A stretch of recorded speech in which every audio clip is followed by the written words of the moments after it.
Olá! Existem códigos de vestimenta que ditam costumes, tradições e, dependendo do acessório usado, estão até na legislação.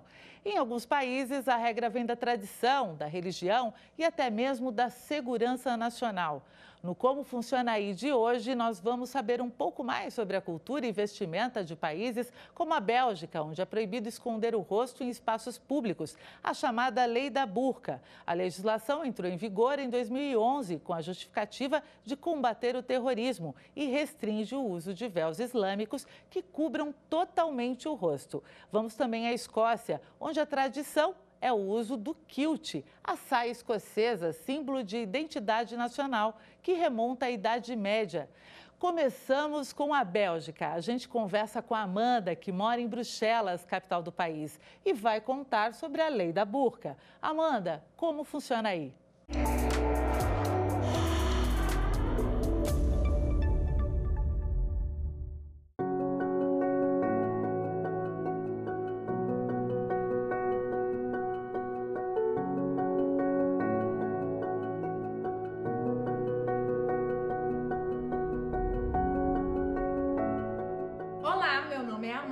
Eu tenho 27 anos e eu me mudei para a Bélgica, mais especificadamente para a cidade de Bruxelas, há pouco mais de 7 meses.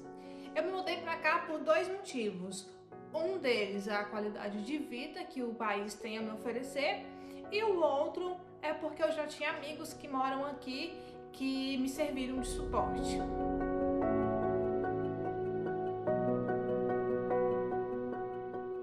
A Bélgica é dividida em 3 partes, a parte flamand, a parte francófona e temos também uma pequena parte alemã. Como eu moro na cidade de Bruxelas, que é uma capital, é uma movimentação bem maior do que as outras e também você consegue notar uma diferença cultural muito grande. Aqui nós temos a sede da OTAN e também a sede da União Europeia.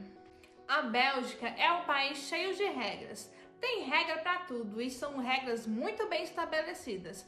É proibido, por exemplo, colocar o lixo lá fora se não for um dia de coleta. É proibido o assédio às mulheres. É proibido você deixar o seu cachorro defecar na rua e não limpar. É proibido sair com o rosto tampado. Como assim, Amanda? É isso mesmo. Essa é uma regra bastante curiosa, tendo em vista que aqui se abriga uma boa parte da população muçulmana, cerca de 600 mil imigrantes muçulmanos que vivem aqui na Bélgica. Essa regra é uma lei antiterrorismo que foi criada em 2011, onde se é proibido circular em vias públicas, em transportes públicos, com parte do rosto coberto. Essa lei é válida por toda a Bélgica e o descumprimento dela pode acarretar em uma multa de até 137 euros. Se caso houver alguma reincidência, a pessoa pode ser detida de 1 a 7 dias e até ser deportada caso persista. Mas por que essa lei foi criada? Aqui na Bélgica, por se tratar de ser um país sede de órgãos importantes, entende-se que é um país que possa ser alvo de ataques terroristas, como aconteceu em 2016. Portanto, como medida protetiva, eles criaram essa lei que proíbe as pessoas de andarem com parte do rosto tampado para que não dificulte o reconhecimento facial das pessoas. Enquanto a Bélgica define regras de vestimenta pela segurança nacional, o Brasil tem dress code na lei trabalhista, a CLT, onde o empregador é quem define a vestimenta no trabalho, sendo permitida a inclusão de uniformes de acordo com a função desempenhada. E para falar do assunto, convidamos a professora de Direito Internacional, Tatiana Brum. Tatiana, muito obrigada pela sua participação aqui no Como Funciona Aí. Muito obrigada, Andréia. Eu que agradeço, é uma alegria estar aqui com vocês. Bom, a gente viu aí pela Amanda a Lei da Burca e a minha pergunta é, ela é adotada em outro país da União Europeia e o que ela diz? Muito bem, então quando a gente pega para fazer essa análise da Lei da Burca, ou uma lei anti o uso de burca, é curioso que olhando para a União Europeia e demais países europeus, o que nós temos é justamente na figura da França um país que traz esse pioneirismo. Então, a Bélgica ela vem na mesma toada, né, na mesma esteira do que já preconizava-se na França, e justamente, né, barrando o uso de vestimentas que acabam por encobrir, né, a face, que dificultem esse reconhecimento facial. Neste receio, né, neste medo, encabeçado muito pelos fenômenos, então, deste terrorismo. A gente pode até mesmo dizer que, pós o fenômeno do 11 de setembro e de demais atentados terroristas na própria Europa, é que há, de fato, esse levante. Então, falando aqui de demais países, né, nós temos um exemplo muito presente também hoje na própria Holanda. É possível citar aqui a Dinamarca, a Áustria, a Bulgária, até mesmo a Alemanha, Estônia, Letônia, Lituânia e também a própria Noruega e a Suíça. Por mais que elas não sejam essas as duas últimas nações aqui, esses países, Noruega e Suíça, não sejam países, né, deste bloco, não sendo integrantes como Estados-membros da União Europeia, também, dentro do seu direito interno, corroboram com essa proibição destas vestimentas que trazem, de fato, essa vertente de uma ordem religiosa. E, de certa forma, aqui é evidente também uma seletividade para aqueles que, então, professam, né, alguma religião de matriz muçulmana e que acabam, né, aderindo, seja a burca ou niqab, né, que são essas vestimentas, essas indumentárias. E uma curiosidade, aqui no tribunal, por exemplo, dos tribunais superiores, do STF inclusive, nós temos aí os ministros com suas togas, né? Eu queria saber por que dessa regra e também se existe esse código de vestimenta em outros tribunais no mundo. Sim, Andréia, justamente isso, né? É uma curiosidade e é perceptível a todos nós que justamente esse uso de uma toga, toda essa ritualística, né, que envolve, é um comportamento simbólico para as grandes cortes, né, para essas cortes especializadas. Então, atende aqui, como eu disse, a essa simbologia, a esse signo, que também quer comunicar aqui uma autoridade, um compromisso com a justiça. Então, o uso da toga por juízes, né? E também é importante a gente relembrar que também os advogados, quando em tribunais, né, especializados, eles também têm que fazer esse uso de uma beca, né? Quando eles se dirigem a essas cortes, eles estão justamente numa posição de representar a justiça. Então, tão logo aqui, eles estão representando instituições. Então, é uma expressão do decoro, é uma atenção à estética, é um padrão estético. Quanto a isso, se atribui, né, muito mais a uma construção aqui pautada nas chamadas normas consuetudinárias, né? O que são essas normas consuetudinárias? É que se formam justamente a partir dos usos, dos costumes, das praxes da sociedade e que se consolidam também em normas jurídicas. Se nós formos olhar principalmente para as cortes da Inglaterra, de países de Gales, onde nós observamos, inclusive isso também é presente até mesmo em filmes, né? A retratação dessa figura de um juiz utilizando perucas. Essas perucas, né, o uso das perucas é algo que remonta ao século XVIII. Hoje não é mais obrigatório o uso dessas perucas, que inclusive eram feitas a partir da crina de cavalos. Bom, e nós vamos voltar para Bruxelas, na Bélgica. A Amanda fala mais sobre o uso da burca e do preconceito sofrido pelo imigrante muçulmano. Vamos ver.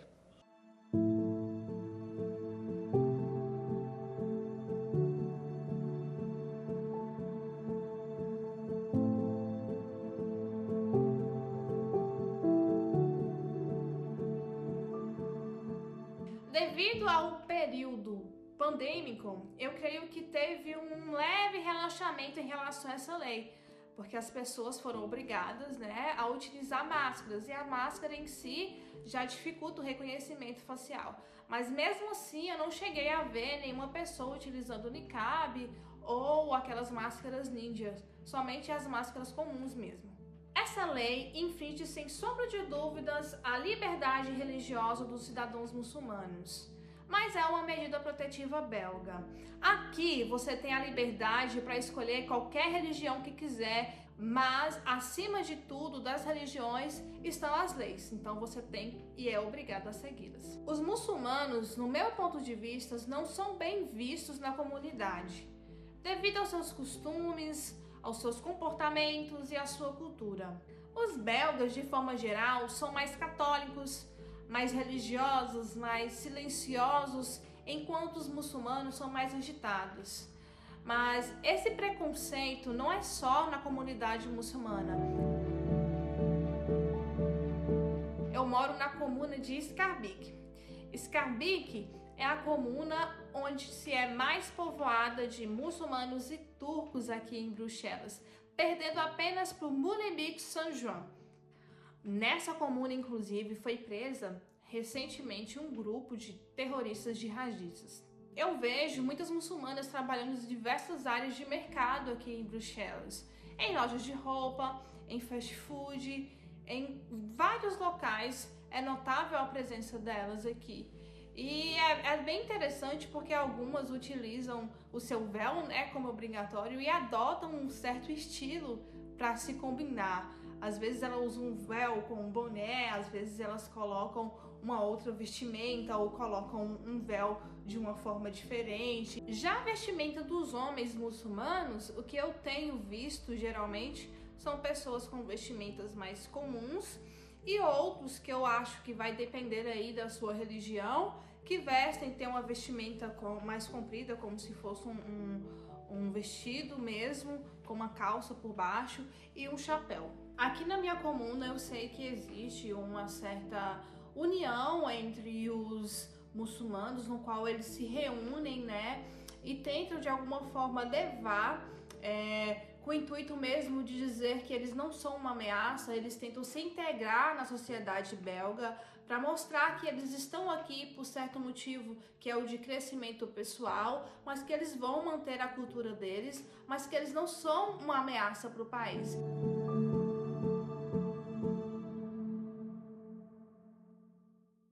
A gente vai voltar aqui com a professora Tatiana. Professora, apesar da lei não citar aí especificamente o muçulmano, eles acabam sofrendo esse preconceito, como você já explicou aqui para a gente. Porém, eles poderiam pedir algum direito de reparação, se sentirem ofendidos com esse tipo de lei? André, essa é uma questão muito sensível, né? Porque quando a gente discute aqui essas esferas de responsabilização, a gente sempre vai esbarrar também em aspectos da soberania estatal. Até que ponto, né, um país edita normas nessa estrutura e que, de novo, como a gente mencionou, né, de certa forma há uma seletividade exposta, porque no final do dia vai acabar atingindo, de fato, a esses indivíduos que professam aqui uma fé muçulmana. Mas quando a gente transporta, né, essa análise, pegando o que foi então aqui relatado até mesmo pela Amanda, né, na Bélgica, nós temos um país que então segue e observa também a própria Convenção Europeia de Direitos Humanos.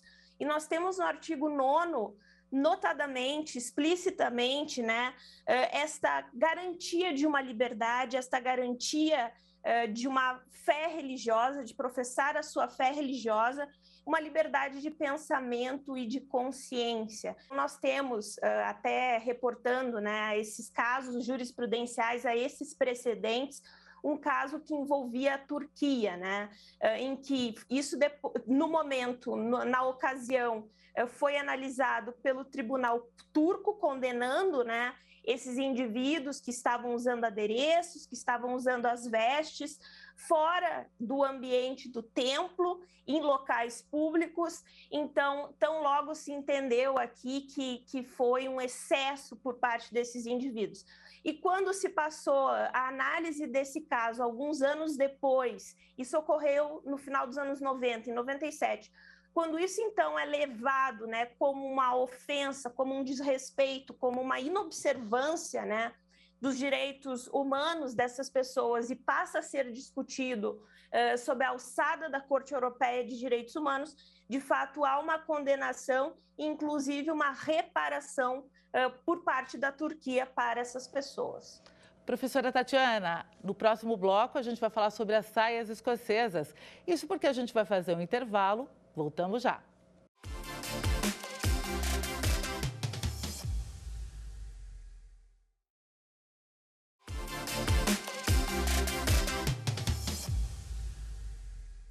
O Como Funciona Aí está de volta e você já viu como é o chamado Dress Code ou Código de Vestimenta na Bélgica, que possui lei relacionada à segurança. E agora vamos para a Escócia.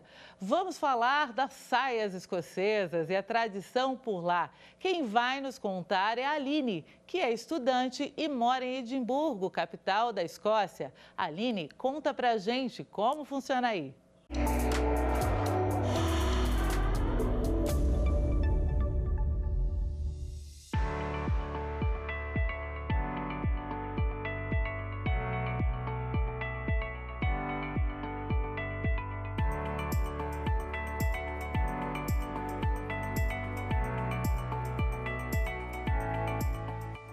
Aline Guedin, tenho 19 anos e moro aqui em Edimburgo, capital da Escócia.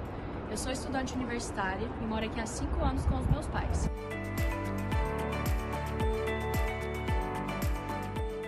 Agora eu vou mostrar para vocês os principais pontos turísticos aqui da cidade de Edimburgo. Aqui, como vocês podem ver, atrás de mim tem o Arthur Seat, que é uma das montanhas bem grandes aqui da cidade. Aqui no meio temos os escritórios regionais do governo.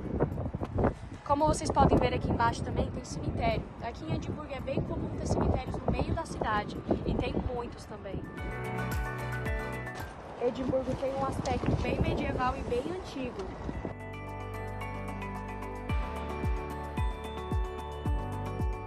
Agora eu vou levar vocês para a Cidade Velha. Edimburgo é dividida entre duas partes, a cidade nova e a cidade velha.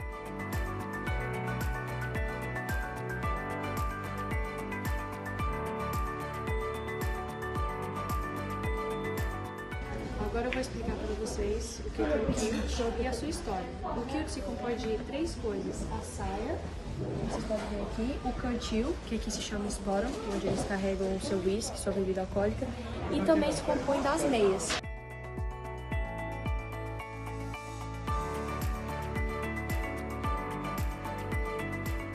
Então vem a questão, é todo mundo que pode usar o kilt? Eu acredito que sim. Eu estou numa loja turística, agora como vocês podem ver, eles vendem kilts de todos os tamanhos, tem acesso para todo mundo. Aqui atrás também tem kilt para crianças e alguns vestidinhos também, das clãs diferentes. Em relação aos escoceses, e se eles se importam de outras culturas usarem o kilt, eles não se importam. Desde que não usamos de uma forma desrespeitosa, todo mundo pode usar o kilt. No Brasil, o uso de biquíni já foi proibido nos anos 60. O então presidente Jânio Quadros assinou o decreto que vetou esses trajes nas praias e piscinas em todo o território nacional. Voltamos a falar aqui com a professora de Direito Internacional, Tatiana Brum. Tatiana, a gente viu aí que a regra na Escócia é a tradição. Eu queria saber sobre outros países, se eles levam a tradição e história a sério, assim como na Escócia. Pois então, Andréia, a Aline nos reporta aqui, né, o kilt como essa expressão nacional.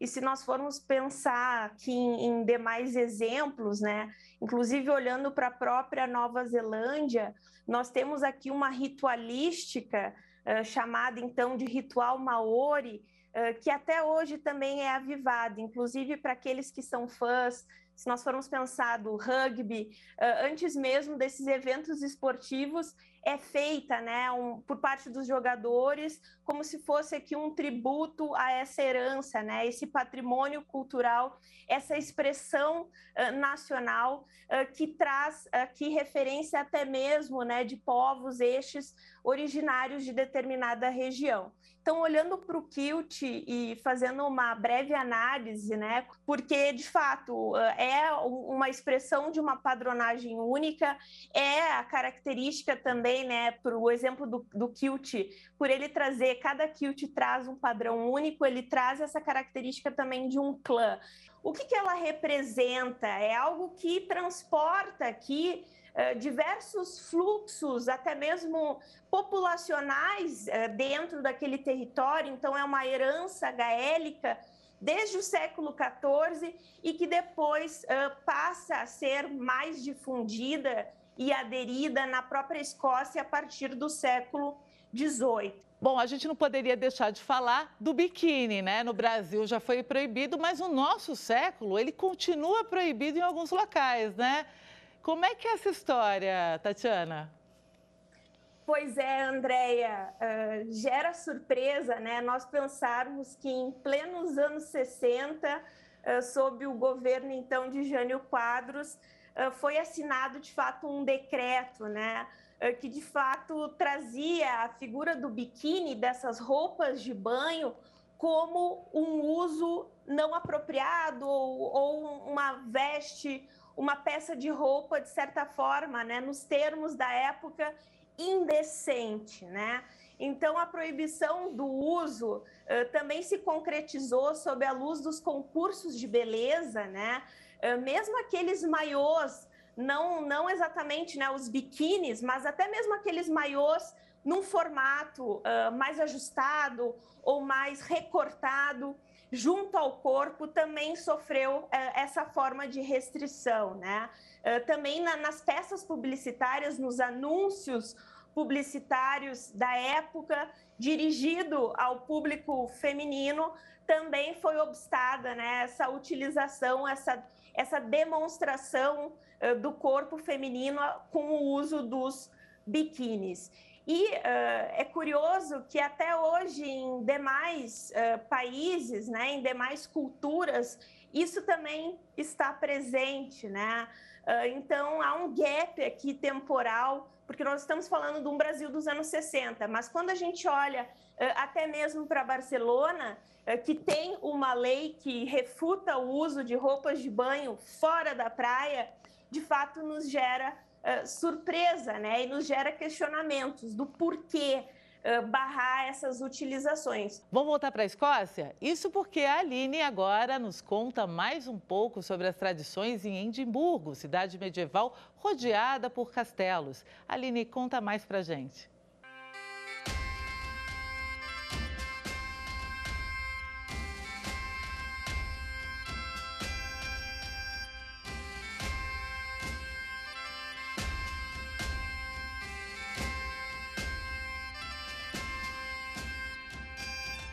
Então, muitos também querem saber se eles utilizam o kilt todos os dias. Hoje em dia, o kilt é utilizado só em ocasiões especiais, como vocês podem ver aqui em um casamento.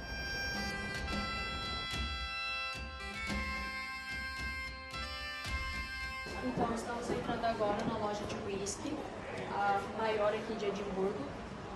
Aqui é onde produzem a maioria dos Scotch whisky. Também eles te dão um tour da experiência do whisky, onde eles explicam como é que é feito, a história dele. E também no final tem um pouco para você provar.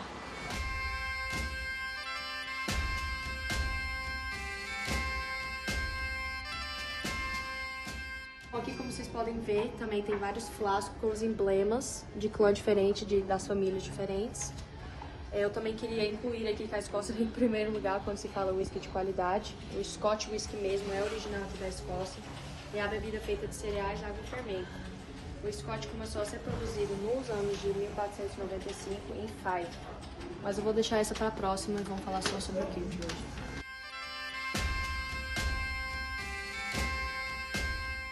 Muita gente tem curiosidade sobre o machismo e como é que eles lidam com isso aqui na Escócia. Aqui, essa vestimenta, o kilt, é visto como algo de orgulho para a população escocesa. Não existe tabu mesmo na sociedade de hoje em dia. O kilt é visto como algo que representa famílias, então não existe esse diferenciamento de quem usa e não usa. Aqui também tem um ditado que os escoceses perguntam ao outro, que é se eles estão vestindo como o True Scotsman, um homem escocês de verdade. Quando eles perguntam isso, eles querem saber mesmo se você está utilizando algo debaixo do kilt, que muitos deles não usam nada por baixo, nem mesmo a cueca.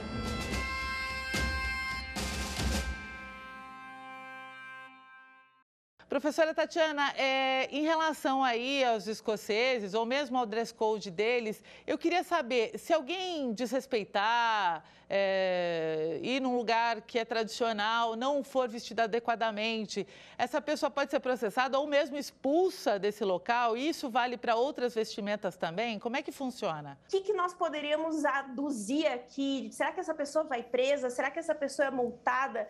Será que ela é expulsa? Olhando para essa questão da Escócia, né?